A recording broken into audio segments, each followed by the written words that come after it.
Hey, I'm Tyler. And I'm Katie. You're listening to Not-Stalgia. You know that feeling when you're like 32 years old, you're feeling secure, you just paid your mortgage, your favorite plant is in a shaft of sunlight coming into your bedroom, you're caught up on your grocery shopping, you got laundry in the washer, you're feeling kind of at peace, but you know that good feeling doesn't even scratch the surface of like cracking open a Dunkaroo at age 10.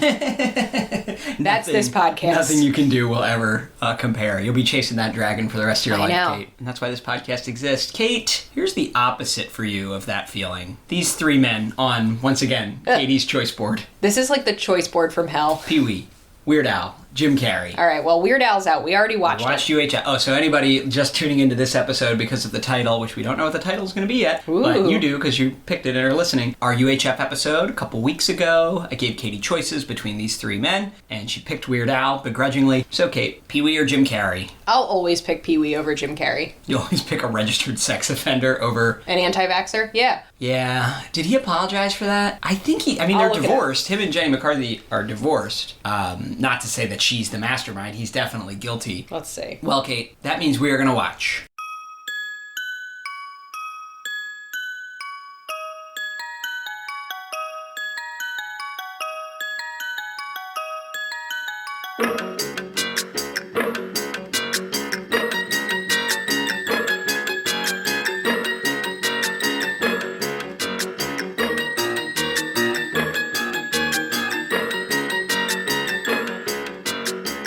Pee-wee's Big Adventure. Have you seen this movie? I have. It was many years ago Go ahead. you could have me watch anything, and I would say, all right, I'll watch it, because I was Fine. compliant. I was trying to be pleasant. This is when we were courting, so you're much more likely to agree to watch a movie that I like. Can you sum up the plot for us? Pee-wee's bike gets stolen, and he has to get to the Alamo. Yeah. Ta-da! You still have to watch it, sorry. Ah. Kate, no pressure. This is one of my all-time favorite movies, and it always will be. And I've seen it recently enough to know that it still will be, and it's not going to have aged poorly. I'm really putting a lot on the line here. This movie, Kate, was co-written by Paul Rubens, Michael Varhol, Varhol, and the late, great Phil Hartman. Oh, he died, yeah. Didn't his wife kill him? Yes. Wow, that's really a bummer. It's directed by Tim Burton, and of course, it stars Paul Rubens in character as Pee-wee Herman. This movie was premiered in theaters on August 19th, 1985. We already talked about Pee-wee's whole story on Pee-wee's Playhouse. We did an episode about Pee-wee's Playhouse. We talked about it We sure did, and we did, yeah. Long story short, just to remind you and all of our listeners, Paul Rubens was a member of the Groundlings comedy troupe. While there, he developed a character named Pee-wee Herman, a sort of man-child, loosely inspired by the hosts of 1950s kids shows of his youth. We've seen Howdy Doody, where Buffalo Bob is one of those type of inspirations. Oh, yeah. I wish there was advertisements for Colgate Dental Cream, though, on Pee-wee. We haven't seen Soupy Sales, but like all of that same stuff, the stuff he grew up on, but this just very strange, stunted man-child. The character is a breakout success, so he was able to spin it out of the Groundlings. Like the way the Groundlings works is you take these improv classes, you do these performances, and then eventually they perform. There's like a Groundlings show the public can go see every week, and you want to work your way up to being in that show. So his Pee-wee skits are in there, and they're so popular, he's able to create his own full stage show that's not part of the Groundlings weekly show. Like, folks are just going to come to watch it for him. Because it was this huge, wild LA thing. If you lived out in LA in the early 80s, you're like, oh, have you heard about this? Let's go. If you're like into comedy and improv and stuff. This was called The Pee-wee Herman Show. It was running in LA in 1981. That year, HBO filmed a production of it and aired it, and that gave him national exposure as a character. He starts going on like David Letterman as Pee-wee Herman. It's like a thing. Pee-wee is this just weird underground comedy thing gaining national attention. The folks at Warner Brothers Studios saw the HBO special. They hired Rubens to write a Pee-wee movie, a feature film with the character. Got it. Now, Tim Burton, who we talked about at length in our Beetlejuice episode. We sure did. And our Nightmare Before Christmas episode, so we've covered his story, his weird, him feeling like an outcast in California as a little guy, like a little goth, edgy kid. Yeah. Tim Burton, of course, was an animator at Disney. He came up through CalArts, right, which was created by Walt Disney as like a place to farm talent for the Disney studios. Was it kind of like when they, you know how like the Chinese gymnastics team like takes children and they train them for hours a day and they're like 3 years old? It's kind of like that, but they're college age. How can we be sure? But at CalArts and at Disney, Tim Burton's work was like kind of dark and twisted. And he had like his own really specific Tim Burton-esque vision, which we're all familiar with now. But imagine before he's famous, he's just at the Disney like training program, like drawing his weird dark stuff. He's like, they're all getting together to present their work. You've got like somebody making Toy Story. You got somebody working on like, I don't know what else is just over like there. cute, just like cute Disney characters. Cute little Disney characters, and then Tim Burton's like, you want to see this? It was like his student film was about like an evil celery monster. Yeah, he's got like a trifold board. He's like, guys, this is gonna blow your mind. Yeah. And everyone at Disney's like, I don't like it. He's very talented though, so he gets hired like you do out of CalArts. But he was always clashing with the bosses, and he's working on The Fox and the Hound, but he's Tim Burton, he's making some weird stuff. But Disney like recognized that he had such a unique talent. Yeah, it was this like weird relationship. Yeah. They were like begrudgingly were like, all right. So they gave him money in 1982 to make a stop motion short called Vincent, which is kind of, now in reverse, reminiscent of the Nightmare Before Christmas style. It's got that stop motion style, but pre-Nightmare Before Christmas. In 1984, they gave him money to make a live action short called Frankenweenie, which is like Frankenstein but with a dachshund. Short. And basically, that's the moment where he proved that his weird vision and style could translate to live action. That's him crossing over from traditional 2D animation, stop motion animation, now into live action. With that 1984 short. Paul Rubens saw these shorts somehow and asked Warner Brothers, hey, could we hire that guy to direct that Pee-wee movie that you've hired me to make? And it was good timing because even though Disney had let him make those movies, he was still feuding with them and he was like ready to go. So when Warner Brothers gives him that offer, he's like, great, I'm leaving Disney, I'm coming to Warner Brothers, I'm going to make my first feature-length movie. Pee-wee's making his first feature-length movie. They gel really well. Paul Rubens and Tim Burton separately were fans of the band Oingo Boingo, right, which is this cool 80s band led by frontman Danny Elfman. So they both are like, they bonded over their love of Oingo Boingo, so they agree, let's hire the lead from Oingo Boingo to score our movie. This is the first movie that Danny Elfman has ever scored. So it's Tim Burton's first movie, Danny Elfman's first movie, Paul Rubens' first movie. And of course, this led to a career-long collaboration between Burton and Elfman. They still work together, I think. Yeah. They've got some catchy songs, but then they've got that song, Little Girls, and you're like... Oh, Oingo Boingo? I gotta go. Yeah, that's a little weird. Yeah. It's also kind of catchy, though. It's annoying. Pee-wee's Big Adventure, once it gets made here, is very well received. It made Pee-wee even more nationally famous, leading to him being able to make shortly after his iconic TV show, Pee-wee's Playhouse. As a kid, since I love Pee-wee so much, I always used to pedantically argue with people, even adults, who don't care. Of course, no one cares as much as, a weird kid like me might about the order of these things. But I would always get into arguments with my friends' parents about what came first, Pee-wee's Big Adventure or Pee-wee's Playhouse. And it's Pee-wee's Big Adventure. It's not Pee-wee's Playhouse, but it would always be like a sticking point where I'd be like, actually. And they would be like, I don't know. And I'd have to prove it, I can't believe your friends' parents just let you come over. I would have been like, no, don't let that weirdo in our house. He's talking about Pee-wee too much. While Pee-wee's Playhouse was airing, he got to make another movie, but Burton did not come on board. He was busy making, Beetlejuice and Batman. Sure, as he would be. His career became huge. So Pee-wee's next movie in 1988 is called Big Top Pee-wee. Did you ever see that? I don't know if it made you watch that. I don't know. It's not anywhere near as good.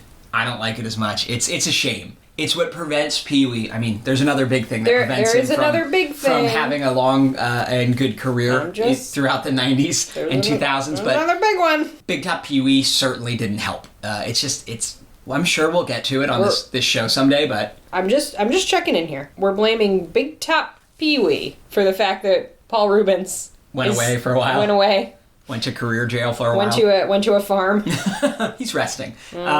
Also things I would argue with adults with. It's not called Pee-wee's Big Top. It's called Big Top Pee-wee. I just can't believe people let you in their home. Of course, just saying. After the debacle of Big Top Pee-wee torpedoing Paul Rubens' career and nothing else damaging his reputation, he returns finally after a long pause there in 2010. Triumphantly. With a revival of his stage show, that old stage show that made him famous. We saw this revival, you and I, in 2010 on Broadway. This was the first time we went and saw, we traveled to go see theater together. Would you call this theater? It was in a theater. It was in a theater. Would you say we saw a theater together? Yes, yes. What did you think of this show? I'm sure I asked you this on the Pee-wee's Playhouse episode, but that was 2 years ago. It was a little bit overwhelming, and by a little bit I mean a lot. There was a lot going on. Everyone was screaming. The audience was encouraged to scream. Yeah, everyone was screaming, and I was kind of like, Okay. This is where we're at. You're like, wow, I'm going to go on a date with my man. We're going to It was the big also- city. Here's what I remember about that day. I remember seeing Big Top Pee-wee. No. You did not see Big Top No, Pee-wee. I remember seeing the Pee-wee stage show. I remember being absolutely freezing. It was... Because it was like one of those days where the temperature was like 3 degrees. It was either December or January, yeah. It was really, really quite cold. But that's really all I remember. Oh, and I remember that you had like printed out MapQuest style directions from Penn Station. Did we take the train? Yeah, because we took the train from Penn Station to get to I did not have neither of us had theater. Did we have smartphones? I don't think we then? had smartphones. In 2010? Yeah. We were late adopters. It was probably January 2011, to be honest. But I didn't have a smartphone till I was in graduate school. we were late adopters. We're like, okay, great aunt. Well, go here's to a bed. question. Anytime we go somewhere that directions are important on foot, I often go the wrong way. Yes. Even with my phone. Absolutely. Do you remember if we went the wrong way? I think we did everything right. I think we might have. I think MapQuest, I might need to go back to it. They filmed and released that Broadway show as well, but then in 2016, finally, Pee-wee got to make another movie. Again, no Tim Burton. I wonder if he tried, I don't know. But this movie's called Pee-wee's Big Holiday. It was fine. You saw that too, right? Yeah, he went on a holiday. Any memory of it? Joe Manganiello was in it. Remember this? Yeah, they were jousting on piñatas. Yeah, all right. That's all I remember. It's okay. It's fun. It's got legs. It's just that thing where, like, you can't go back in time, and they, like, de-aged him a little. It's really bizarre, but it's not enough. So, Kate, back to Pee-wee's Big Adventure, the reason we're here. That's the flash forward in Pee-wee's career. Sure is. Take a look at how I wrote these notes. I love this movie, Kate. I cannot tell you how much I love this. This is one of the most precious things that we're going to watch on this podcast. I'm really thankful that you're taking a moment to be vulnerable. This movie is just a comfort for me, like a Goofy movie before it. It's more just up. It's in the top pantheon of movies, and unfortunately, because of some of Paul Rubens' behaviors, which, you know, I know he was in a theater where that kind of thing is not unexpected. So sometimes I like to defend him a little bit about that, but. Were you doing that to your friend's parents? No. Just checking. I was not. But even that said, his reputation is so tarnished, and maybe it's been rehabbed enough now that he's made another movie. I often don't tell people this is maybe my favorite movie. You know, it's definitely up there, but I often don't. When people ask me my favorite movie, when that comes up in conversation, I usually bite my tongue about this because I don't want to even get into the conversations about Pee-wee. Sure. But I'm sorry that you have been so oppressed in this way. I love this movie, though. I love it. It might be my number one movie. I've loved it since childhood. I watch it every few years. I still love it. I'm hoping you feel the same way. We'll find out, and don't hold back. We will find I don't out. need to tell you, of all people, not to hold back. That's true. You never do on this show. But I'm just really curious to see if you vibe with this movie and find it funny the way that I do. Ready? Yes. Are you ready? Yeah, I actually am. I know you are, but what am I? Hey, you want to fight? I wouldn't sell my bike for all the money in the world. Not for $100 billion, million, trillion dollars. Then you're crazy. I know you are, but what am I? You're a nerd. I know you are, but what am I? You're an idiot. I know you are, but what am I? I know you are, but what am I? I know you are, but what am I? I know you are, but what am I? I know you are, but what am I? I know you are, but what am I? Infinity. No, I'm not. You are. No way. Wait. Knock it Cut it off. off. Cut it Cut it out. out. Oh, shut up, Pee-wee. Why don't you make me? Why don't you make me? Because I don't make monkeys. I just trade them. Oh, Pee-wee, listen to reason. Oh, come on. I'm listening to reason. Pee-wee. That's my name. Don't wear it out. Remember the first time I saw your bike? You were riding past my house and I came running out to tell you how much I liked it even way back then? I love that story. Real quick before we start, Kate, I forgot this until grabbing the DVD and noticing the art. Can you describe the poster real quick? It's Pee-wee doing kind of like a heel-clicking jump. He has his bike, and it just says the story of a rebel and his bike. Can you talk about the bike's, I don't even know what you would call that thing in the middle of the handlebars. Can you describe it? I don't know, I'm going to call it a Framus. And the bike's Framus is white and solid. No, I'm sorry. In between the handlebars, above the handlebars. Oh, that's also a Framus. And that thing, it has a tiger head on it. It's a tiger, right? Yeah. Okay. This has been bothering me for years, on and off. In the movie, it's a lion. Interesting. And on the poster, it's a tiger. And I think we need to break format and do an investigative podcast. Yeah, I was just going to To say. figure out a much better podcast. I suddenly became intrigued. Yes. I think we need like a little investigative journalism here. I've looked, maybe I'm not searching right, but look, not to toot my own horn, I'm a pretty good Googler. I know about Boolean operators. You know, I know what words they ignore. You don't need to read the, it ignores the, at least it used to. If you ever refer to yourself as a good Googler again, I'm going to leave you. Okay. Don't talk about Booleans Yeah, either. so like there are good podcasts out there to differentiate them from us. Great podcasts. Yeah. There are good podcasts out there like Understood where they just answer questions like this. Yeah. And I've always been meaning to contact them. However, maybe we, because we are also technically podcasters, can figure this out. I think, what's that happened? quote about? You got to do it? Thank you for that motivational quote. I think we have a poster. No, there's you gotta do it. Yes, I think... How did it happen? Like, because obviously they do a poster shoot. Yeah, we're going to be like Gimlet, but without the racism. Whoops. Whoa. An anti-union sentiment. I forgot about the anti-union sentiment. Similarly, and then I promise I'll stop talking and let you watch this movie that you don't even really want to watch. This is a pro-union podcast. The Clerks poster. We're going to eventually, spoiler, we're going to have to watch the Kevin Smith View Askew movies at some point because they're also really important to me as a young lad. Too young probably to be watching them. The poster for Clerks is bizarre. The outfits are all different. Kevin Smith is on the poster, but Jason Mewes isn't. It's really, really weird. So anyway, let's watch. This Pee-wee lion-tiger debacle reminds me of that. I mean, Danny Elfman's music is very distinctive. There's always a couple tubas that are set in the tempo. They're like, boom, boom, boom, boom, boom. Is it good? Do you like it? I really do like it. There's also the distinctive Danny Elfman French horn rip that's like, which is really nice. Man, R.I.P. Phil Hartman. I actually had no idea that he was involved. He's in Pee-wee's Playhouse as Captain Carl. Mm-hmm. They were groundlings together. It just makes me sad to think that he was killed. Pee-wee auditioned for SNL and didn't get it, but he hosted it one time back in the day. I heard a chuckle there. I know. You're laughing right away. They're doing the Tour de France, which is very clearly taking place in Southern California. Or actually, it's very clearly taking place in, like, Sonoma, California. Yeah. Like, it's just wine country. And they've set up a few French flags. Like, that's it. Minimal effort. Hey, they're trying. But everyone is cycling as fast as they possibly can.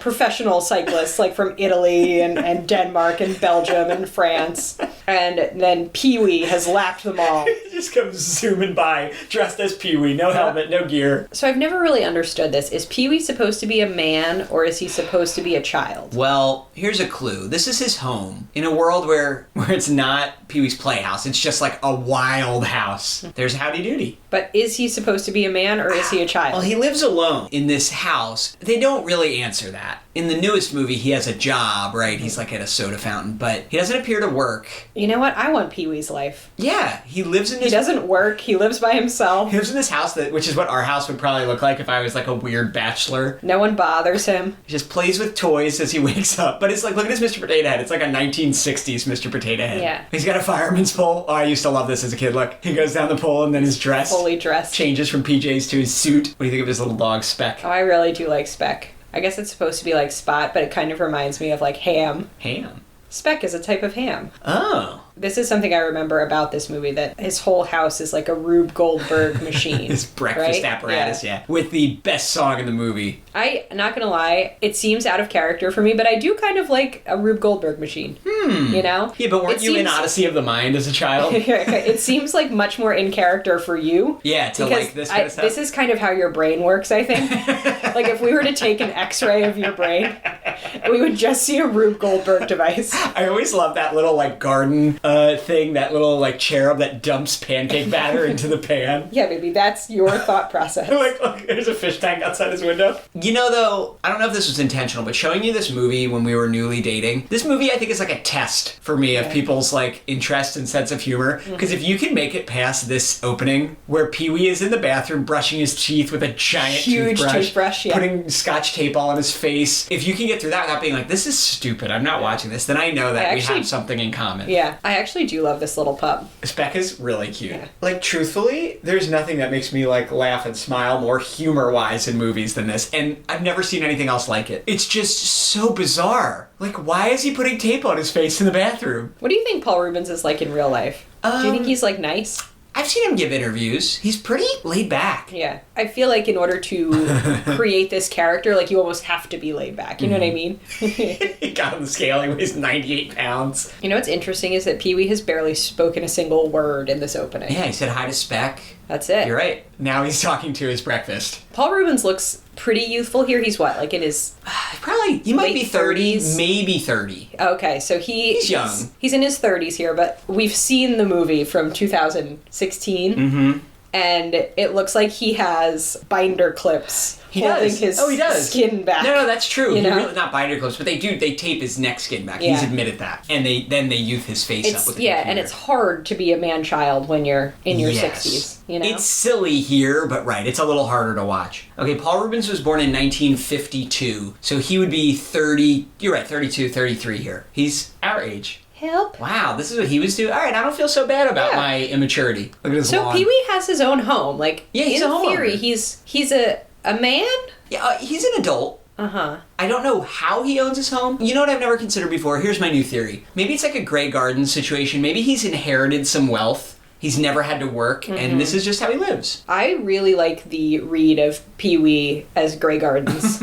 I love his neighbor. Okay, so his old Mr. Neighbor, what's his name? Mr. Crabtree. He's like, hi, Pee-wee. And he's just happily smiling while Pee-wee's crazy sprinkler is watering the man's house. No one seems bothered by him, you know? Like, his neighbors seem to like him. Yeah, and you know what? I think the read of Pee-wee as a rich eccentric is spot on. Yeah, it makes sense, right? Which is interesting because his rival is a spoiled rich kid in this movie. Don't overthink it, though. I don't want to get into the woods here of You just want me to analyzing enjoy. Pee-wee. Yeah, you're not supposed to analyze it's like, I don't know if the term magical realism really applies here, but it's like magical, his existence, you know? Come on, doesn't this give you chills, the bike? No. I want this bike. If I was a rich eccentric, I would have bought a replica of this bike. I'm sure it's not as expensive as I'm imagining, but No. it's the fact that you would have just a bike for fun. That's what I can't get into. Sure. I need a practical bike. Here's an interesting thing. Not really. Pee-wee's eyes are just constantly red. What's going on with him? He's just so joyful, Kate. It's infectious. Kate, you're gonna love the message of this movie. It's about this rich kid, Francis, who just truly thinks money can buy anything, and because he's wealthy and privileged, he can have anything he wants, even Pee-wee's beloved bike. He's coming after an oppressed class. Man-children. White man-children. It's amazing that two of these man-children live in the same town. What's in the water? Classic, I know you are, but what am I? Exchange. I kind of do like Pee-wee's energy where he's like, I love that story, and then just rides away. He's like uber condescending. Yeah, I truly, and again, at risk of trying to overanalyze this, Yeah. I love Pee-wee's just constant joyfulness. He finds joy in the smallest things, but he's also a complete asshole sometimes. Like, so mean. Find you a man who can do both. Oh, we got Danny Elfman. Uh-oh. Here it comes. That's what this movie is. It's the combination of Tim Burton's weird style filmography, Danny Elfman's just unbelievable music, better than it should be in this movie, and Pee-wee just being Pee-wee. You couldn't ask for a better combo. He is very happy to just be. Right? Look at him. You know? Look at, he's just so thrilled. He just did his like miniature wheelie because he saw some BMX kids and he got like 1 inch off the ground, his front wheel. And he looked very proud of himself. Yeah. He also just every once in a while has this physical comedy where he'll like tumble off his bike in a way that should kill him. Actually, it's very funny. You know what it is, too, that is kind of jarring, right? Like, Pee-wee's house is decorated like the 60s. He's wearing a little suit like what a little boy may have worn out in the 1960s. But everyone else is just living in the 80s. Yes. Like, it's very confusing. Yes. He's a man out of time, Kate. Here's where Tim Burton really starts to rear his ugly head. This horrifying clown, animated clown statue that's just, advertising a store at this, like, little strip mall? All right, so Mario, the owner of the magic shop, gets really excited every time Pee-wee comes in, I imagine, because Pee-wee is single-handedly funding Mario's magic shop. Well, don't forget the amazing Larry. Don't you see where I get my personality from? I actually do, and it disturbs me. I feel like it's so funny because Tim Burton has like these two modes. You know? Okay, hold on. Pee-wee has just gone into the bike shop and there's a gang of youths in there all in matching BMX gear. And they're like, oh, Pee-wee, what's up? You know what I mean? Like a group that maybe would beat Pee-wee up in an alternate universe. They love him. Oh, and Dottie. So Dottie, E.G. Daly, Tommy Pickles' voice. Yeah. Oh, she's adorable. She only talks like this. Ready for this voice? She's adorable, though. She's so stinking cute. Oh, yeah. Don't you own this outfit? Be silent. She's wearing, denim overalls and, like, a paisley button-up shirt. So I feel like Tim Burton has two modes, you know? And, like, get you a man who can do both. What are the he's modes? either got, like, this candy-colored, like, Edward Scissorhands, Pastel. neighborhood like, pastel, or he's got... This. Ready? That clown now has an evil face. He's got, like, Nightmare Before Christmas, Vincent Frankenweenie energy. Everything's, like, elongated and weird and Evil. black and white. Right. And, like, likes to take things that could be cute but makes them so grotesque. Yeah. They're evil. It's just because this movie is such like a live action cartoon, the swings and the emotions and the music and the energy are just so good. The melodrama. It's just such a good trick that they get us to like care kind of about this man, right? You can feel for him here, yeah? I can, and I'm kind of mad about it. He's so upset about his bike. He's just so mortified. This is a long scene, and it kind of chews the fat a little bit, but it's okay. I'm not mad. One shot of Pee-wee on a bench with like a bunch of bikes going by. I was jealous of Francis's bathtub as a child. Look at this. The grotesque display of wealth.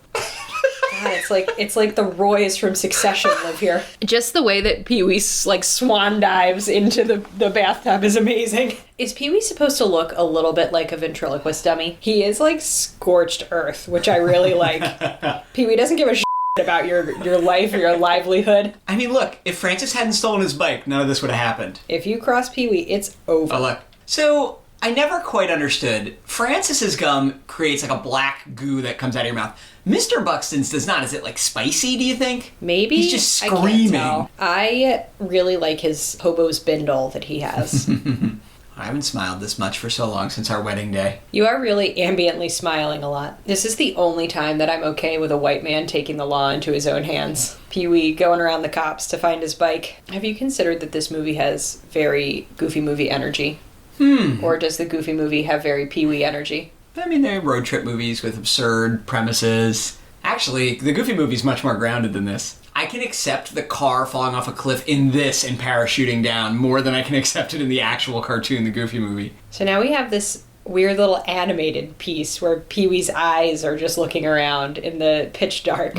Some night, huh? On this very night, 10 years ago, along this same stretch of road, in a dense fog, just like this, I saw the worst accident I ever seen.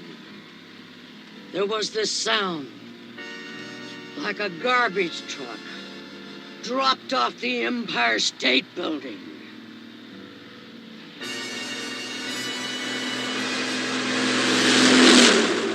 And when they finally pulled the driver's body from the twisted, burning wreck, it looked like this.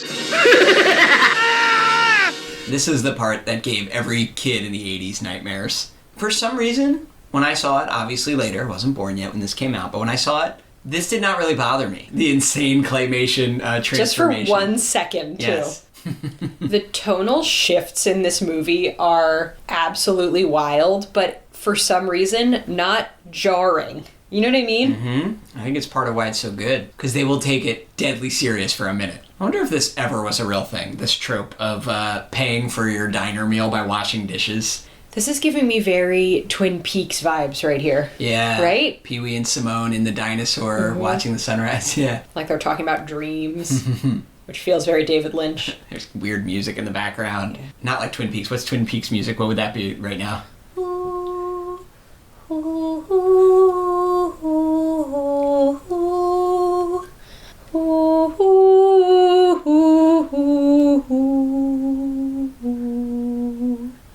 Just stopping the movie to insert Simone, this deeply developed character with dreams and goals, a rich inner life. Like, why is Pee-wee so wise right now? He's wise. It's interesting because you wouldn't think of Pee-wee as someone with the fortitude to be able to stow away on a train and live the hobo lifestyle. No. I really do love a dream ballet. Here's a claymation T-Rex eating Pee-wee's bike, while live-action Pee-wee looks on in horror in just some sort of nightmare dreamscape, like foggy black void. One thing I like so much about this is like the insane Tim Burton trademarks are spread out. Mm-hmm. It's used in bits throughout, so it's very effective. You know what is funny about Pee-wee? He has this weird energy that everyone just wants to care for him. Mm-hmm. The concept that Pee-wee could find someone whose energy he finds exhausting and overbearing is hilarious. Right, so Pee-wee's just sat through this whole tour, learned about all the different uses of corn, and he has to see the basement at the Alamo and was just laughed at. And in the most kid thing to ever happen, he just runs away. Wow, look at the emotional maturity Pee-wee's showing by apologizing to Dottie. Unprompted, he called her to apologize. I like that Pee-wee can speak to dogs. Communicate with Speck. It's like how sexually aggressive Dottie is. She's like, we can settle it up at the drive-in. The idea that he's like irresistible to some women is so great. So Pee-wee's now wearing like a cartoon cowboy outfit. For some reason, that tumbleweed blowing by at top speed was very funny to me. This lady definitely made me feel funny as a little boy. Oh, yeah? Yeah. She's looking kind of like David Bowie in Labyrinth, you Fair. know? He probably also made you feel funny. I never saw it, but he would have, for sure. You right over there? Oh yeah, I'm not a little boy anymore. You unwell? Obviously, the tequila dance on the bar, classic, hilarious in its own right. Couple things to watch out for when he bumps his head by accident, but they left it in. And just the idea that somehow, not only does this convince them not to kill him, but that he thought of this and thought it would convince them not to kill him. I think it's the, like, I don't know what school it is, but it's the school of just, like, act crazy. Like, if your life is on the line, there's nothing to lose. Just True. act completely nuts. But does he think it's going to make him fit in with them? Like, they'll think he's, like, cool like a biker? I think it's just more of, like, you gotta just baffle them into not killing you, you know? What do you think of his moves? Pretty good. That piece of debris that flips by, sometimes I would think that was his body being completely rigid, but it's definitely a piece of the billboard he drives through. But it's funny to think about him just completely tumbling end over end as he crashes a motorcycle seconds after getting it. Uh-oh, another dream ballet. First of all, they look like juggalos. Is it because there's an evil clown when his bike got stolen? No. Like, why are the Maybe? doctors I in this think so. nightmare clowns? This is just Beetlejuice. Yeah, oh, This absolutely. one shot, Yeah. right? He's got a checkerboard floor, all crooked and uneven, black and white checkerboard, weird archways, I just love these little outfits that they're wearing. the little devils, Francis and his little devils. It is neat, though, to see that Tim Burton was able to execute his style with obviously such a low budget. You recognize this kid? Oh, what's his name? What is his name? You know what you know him from? No. That's Wayne, the older brother from the Wonder Oh, Years. yeah. I see him. He's the little boy on the movie set with the bike. Here we go. Warner Brothers Studios for the finale. Jay and Silent Bob Strike Back has an ending a lot like this, too. This, like, cartoon version of a movie studio, too, Oh, where yeah. there's just hundreds of actors in costume walking around. Is this what you thought it would be like if you went to LA? Yeah. You use this quote in real life all the time. I've been ready since first call. So this movie must have made an impression on you. I just like a little angry child. I don't know what it is. Roll. That's me. It is true that this movie does have everything, right? It's got like a good police chase montage, you know? There he is again, Danny Elfman. The movies that they're filming are hilarious, too. Yeah, it's like teen beach movie. Right. What did we see? That whatever the movie with the bike, which is like Yeah. a sappy movie about an orphan Like and his 40s, bike. yeah. Right. It's actually a nice character moment for Pee-wee. Mm-hmm. He's escaped successfully with his bike. He's lost probably his pursuers, but he does need to keep moving. Yeah. But he cannot. Yeah, but he's gotten everything that he wants, right? He's achieved his goal, but he notices like a pet shop on fire. I am a little worried about the types of animals that are in this pet shop. Like, he just freed a chimpanzee. It was the 80s, where you could buy a chimpanzee at a corner pet shop. So he's risking it all, because he may get caught now for slowing down, to single-handedly rescue every animal in this pet shop. I mean, as a kid, getting to see a scene where a chimp walks a little pink poodle on a leash is a perfect addition. I know, that was already wish fulfillment for you. Just the fact that he just can't bring himself to touch these snakes is hilarious. It's just like a little mini movie within the movie, this whole scene. I love it. It's funny because if you look at this movie, almost not even as a movie, but as like a series of sketches, it makes more sense. You know what I mean? What a hero. To run screaming out with the snakes begrudgingly. Pass out immediately. This footage from the movie studio of Pee-wee running away with the bike and like crowing like Peter Pan is just fabulous. Do you think this is how Pee-wee imagines himself? As a action star, leading man. The fact that he has a beard is a really interesting choice. Just look straight into the camera too. His acting as the bad actor Pee-wee would be, I mean, come on. That takes skill. And of course the dubbed over voice, but he's like mouthing, in the movie, he's mouthing along to James Brolin. You know, Pee-wee can be selfish, but look how thoughtful he is with all the personalized movie snacks he's giving out to everyone he's met in the course of the adventure. You can't stop looking at the camera. It's so good. This is a movie you have to just fully commit to. You just have to say like, all right, it. Like, we're just gonna enjoy. You know what I mean? Uh-huh. And it makes it easy to do that. Uh-huh. But in order to enjoy it, you really have to do that. You know That's what I mean? why, when I said at the beginning, you got to get past the bathroom scene. It's like the perfect test know. of whether you're going to like the movie or not. You know exactly what you're getting, which is unlike anything you've ever seen. It's so stupid, but so lovingly crafted. I got chills. Yeah, right over there? Oh, you actually do have goosebumps on your arm. It's a little cold in here. You missed one last look at the camera there. Oh, there Nope, it goes there again. It is again. Look how cute Dottie is on her date. Are you crying a little bit? No, but I'm very happy. I don't have to see it, Dottie. I lived it. All right, we did it. So is my horn ready yet? Yeah, it's ready. Should be loud enough for you now. Well, where is it? Let's hear it. Wait, I want to talk to you first. You are talking to me. No, I want your undivided attention. Look, Pee-wee, this is important. There's someone I want to ask you. Mm-hmm. I Mm-hmm. want to know if you'll do something. What? I want to know if you'll go someplace with me. Like where? The drive-in. Look, Daddy, I like you. I like you. That's the thing. I like you, too. Daddy! There's a lot of things about me you don't know anything about, Daddy. Things you wouldn't understand. Things you couldn't understand. Things you shouldn't understand. I don't understand. You don't want to get mixed up with a guy like me. I'm a loner, Daddy. A rebel. So sometimes we watch a movie and I'm like secretly looking at my watch being like, Secretly, oh, huh? When will this be over? Maybe it's a secret to the listeners. I did not feel that way for this movie. I hate to admit it, but I had a great time. My work here is done. I need to go lay down. This should have been the first, instead of Rugrats, this should have been our first episode. There you go. We will be doing a Rugrats revisit though. Yeah, that's coming up. Especially now that we've seen E.G. Daily in real life. She's so cute. All of her outfits are great. Why did she play such an ugly baby? Oh, so it's actually a good It was movie, so much right? fun. Isn't it actually a fun movie? It was actually so fun. It's a shame Paul Rubens got himself in the trouble that he did. I know. Because this movie has always been a harder sell for people who haven't seen Yeah. it. And look, I'm not always like this. And I hate that I'm about to say what I'm about to say, because I think people should be able to have different tastes in movies, but if this movie is not your taste and you genuinely are like, oh, this movie's dumb, I don't like it, we can't be friends. Write in and tell us why. I want to understand. It's Help not me even- understand. I am just- taking the restorative approach. It's not that I'm going to be like, we can't be friends. It's that, like, I don't think we would have enough in common to be friends. Like, you might be a joyless person. Maybe. It's just, yes. Because this movie is so joyful. You might be Pee-wee's like so those full of joy. gene-edited voles, incapable of feeling Okay, attachment. would you like to explain the CRISPR voles that you told me about this morning? No, we don't have enough. This is not a science podcast, but I really should host a science podcast. This is just like our UHF intro now that went overboard. So could you just No, I'm briefly... not explaining the science voles.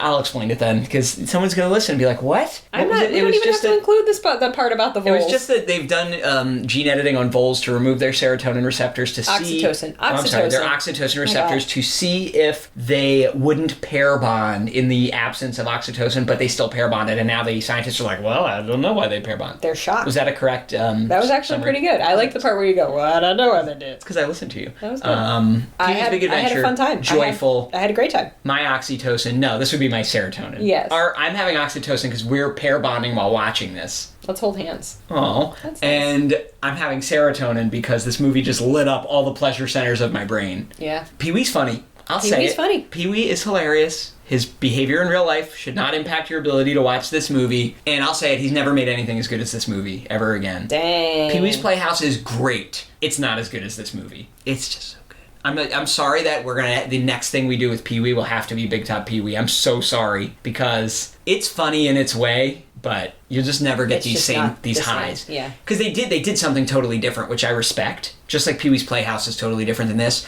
But then when they finally bring him back for Pee-wee's Big Holiday, they really try to hit the beats of this and make it a road movie. And it's fun, but you cannot catch this lightning in a bottle twice. Anyway. All right. Thank you so much for watching it, Kate. I'm also sorry that the final thing on your choice board, which really isn't a choice board if you have to end up watching all three of them. Yeah, it's because not. you didn't actually, it's the It's a illusion of forced choice board. is going to be Dumb and Dumber, which, when I was younger, haven't seen it lately, made me feel pretty much, maybe not as much, but almost as good as I feel watching this. I'm hoping it still does. I think you're going to be pleasantly surprised, but that'll be for another episode. Not next episode. We'll take a break. Another time, we'll see Big Top Pee-wee. We'll revisit Rugrats. We will see Dumb and Dumber. Thank you all for listening. Sophie's Choice Board. Tune in next time. Who knows? Tell us if you don't like Pee-wee and why. But before you do, you have to, your homework is, everyone, if you think you don't like Pee-wee, you have to give Pee-wee's Big Adventure a chance. You have to. And I guess go in with an open mind. Yes. Because I went in with a closed mind and I still had fun. Yeah. It will surprise you if you're not a Pee-wee if you're not a Pee-wee person. I doubt you made it to the end of this episode. Yeah. But if you're not a Pee-wee fan already, give it a shot. I'm serious. Pee-wee. I'm gonna say it. It's my favorite movie. It's not one of my favorite. It's my favorite. I tell people it's Back to the Future, just so. Although that Back movie's to got the its Future problems. is much more toxic than this. It's a lot weirder, yeah. He's out here trying to f his mom. This is gonna be your favorite one to edit of all time. Warner Brothers is proud to present the story of a guy Good morning. I'm here. and his bike James Bond kind of stuff. together for the first time in their first big movie. I meant to do that.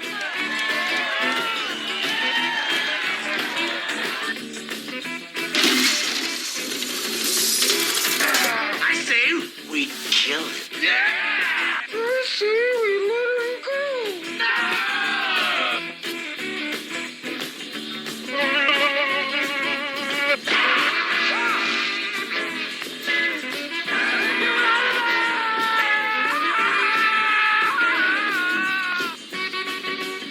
Merry Christmas!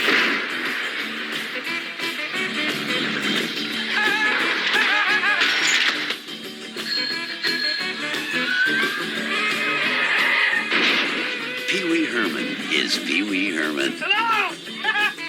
In Pee Wee's Big Adventure, Be sure and tell them Large Marge sent ya.